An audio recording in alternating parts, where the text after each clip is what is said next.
গড়িয়াতে বেআইনি clock tower ভাঙতে গেল পুরসভার টিম। গতকালই আমরা দেখেছি মুখ্যমন্ত্রী শুভেন্দু অধিকারী তিনি একেবারে স্পষ্ট করে দিয়েছেন যে কোন রকম বেআইনি নির্মাণ রুখতে যাবতীয় কড়া পদক্ষেপ নেবে রাজ্য সরকার, এবং একেবারে তিনচালা অগ্নিকাণ্ডের পর কঠোর পদক্ষেপের কথা জানিয়েছেন মুখ্যমন্ত্রী শুভেন্দু অধিকারী। গড়িয়াতে বেআইনি ক্লক টাওয়ার ভাঙতে এবারে পৌঁছে গেল পুরসভার টিম। সরাসরি আমাদের সঙ্গে রয়েছেন এই মুহূর্তে প্রতিনিধি অর্ণব মুখোপাধ্যায়। অর্ণব, দেখো এই মুহূর্তে আমরা রয়েছি কামডহরি ক্লক টাওয়ার। সেখানেও আমরা ফের দেখতে পাচ্ছি সেই বুলডোজারের মতোই কিন্তু এখানে নিয়ে আসা হচ্ছে হাইড্রা, এবং সেই হাইড্রা দিয়ে এই মুহূর্তে এই যে ক্লক টাওয়ার দেখতে পাচ্ছি এই ক্লক টাওয়ার ভাঙার কাজ চলছে। খুব উল্লেখযোগ্যভাবে তোমাকে বলি যে এইটার উদ্বোধন করেছিলেন শ্রী অরূপ বিশ্বাস, তৎকালীন পশ্চিমবঙ্গ সরকারের মাননীয় মন্ত্রী। এখনো ফলকে নাম লেখা রয়েছে যে অরূপ বিশ্বাস, তিনি উদ্বোধন করেছিলেন। এবং সভাপতি হিসেবে ছিলেন হচ্ছেন সন্দীপ দাস, যিনি হচ্ছেন পৌর প্রতিনিধি 111 নম্বর ওয়ার্ডের। অর্থাৎ হচ্ছে পুর প্রতিনিধি এবং তার সঙ্গে মন্ত্রী, তারা এই ক্লক টাওয়ারটার উদ্বোধন করেছিলেন। কিন্তু সেই ক্লক টাওয়ারের বিরুদ্ধে স্থানীয় একটি ক্লাবের প্রতিনিধিরা তারা গিয়েছিলেন আদালতে, এবং আদালতে যাওয়ার পর আদালত ভাঙার রায় দেয়। কিন্তু অদ্ভুত বিষয় হচ্ছে এর আগে পুরসভা ভাঙতে এসছিল, কিন্তু পুরসভাকে ফিরে যেতে হয়েছিল।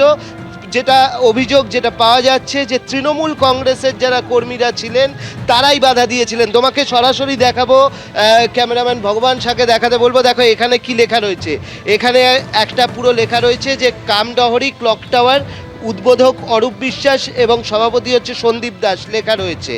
তো স্বাভাবিকভাবে আমরা দেখতে পাচ্ছি যে এই মুহূর্তে এখানে পুলিশ রয়েছে, কেন্দ্রীয় যে বাহিনী সেই কেন্দ্রীয় বাহিনী রয়েছে, সব মিলিয়ে পুলিশ প্রশাসনের যারা রয়েছেন তারা রয়েছেন, কেন্দ্রীয় বাহিনী রয়েছেন, হাইড্রা নিয়ে আসা হয়েছে, এবং সব মিলিয়ে কিন্তু এখানে কাজ হচ্ছে দ্রুত গতিতে।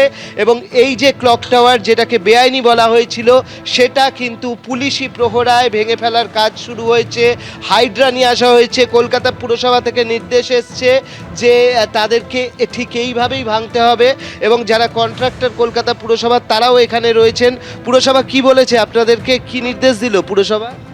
এটাকে ভেঙে ফেলার জন্য আমাদেরকে নিয়ে আসা হয়েছে, আমরা ওটা করছি। কি আনতে বললো, মেশিন কি আনতে? হেড্রা আছে, উইঞ্চ আছে, চেন পুলিং আছে, গ্যাস কাটার আছে, ম্যানুয়াল আছে, সব কিছু আছে। এটা আমরা নামিয়ে দেবো। কেন কিছু বলেছে না, সেটা আমরা জানি না, সেটা ডিপার্টমেন্ট জানে, অফিসার জানে।